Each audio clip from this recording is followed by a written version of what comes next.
ચાલો મિત્રો, જય માતાજી બધાને. તમારું બધાનું સ્વાગત છે મારી યુટ્યુબ ચેનલની અંદર. અને આજે બનાવવાના છીએ આપણે કોબીજના પકોડા, કોબીજના ભજીયા. તો ક્રિસ્પી અને ટેસ્ટી એવા બનાવીશું, મસ્ત મજાના કોબીજના ભજીયા. તો તેના માટે સામગ્રી બધી આવી ગઈ છે. કોબીજ એક દડો લીધો છે, આપણે તેને અડધો કરી નાખશું કટિંગ. ડુંગળી, ટમેટા, મરચાં જે તમારે જરૂરી હોય તે નાખજો. તો સૌ પ્રથમ મારી ચેનલને લાઈક કરી દેજો, સબસ્ક્રાઈબ કરી દેજો. નવા મિત્રો હોય જરૂરથી સબસ્ક્રાઈબ કરજો. તો કોબીજને આપણે ઉપરના બે પડ કાઢીને તેનો ગાંઠવાળો ભાગ હોય તે કાઢી લઈશું અને મસ્ત મજાની ઝીણી એવી કટિંગ કરી લઈશું.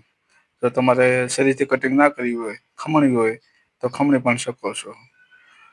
તમને જે રીતે યોગ્ય લાગે તે રીતે કટિંગ કરી શકો છો.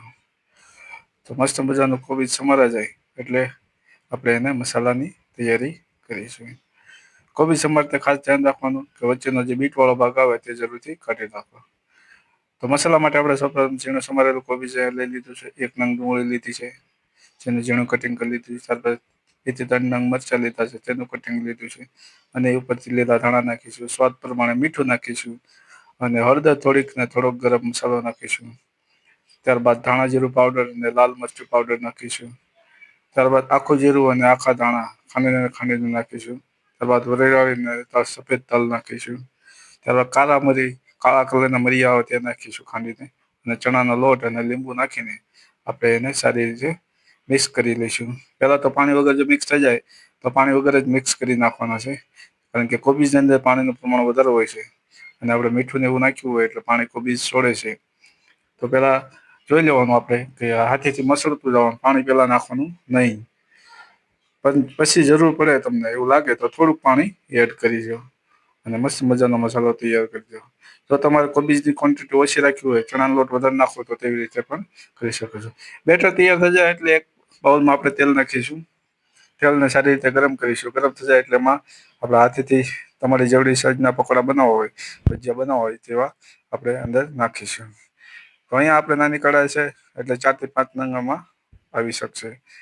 તો 4 થી 5 નંગ આપણે પકોડામાં નાખી દઈશું અને સારી રીતે પકવીશું. એક સાઈડથી પાકી જાય એટલે આપણે એને ફેરવીને બીજી સાઈડ પર પકવીશું. વારંવાર આપણે એને પકવતા રહીશું. તો તમને પકોડા કોબીજના ભાવે છે કે નથી ભાવતા એ જરૂરથી જણાવજો અને લાઈક કરજો. તો મસ્ત મજાના ચટણી સાથે ખાવાના ટેસ્ટી એવા કોબીજના પકોડા ખાવાની મજા આવે છે. તમે કોબીજનું શાક ના ખાતા હોય પણ કોબીજના પકોડા બનાવીને ખાઓ તો બહુ જ ખાવાની મજા આવે છે. તો અહીંયા જોઈ શકો છો મસ્ત મજાના ક્રિસ્પી અને ગોલ્ડન કલરના થઈ ગયા છે. તો આપણે હવે એને અલગ બાઉલમાં કાઢી લઈશું.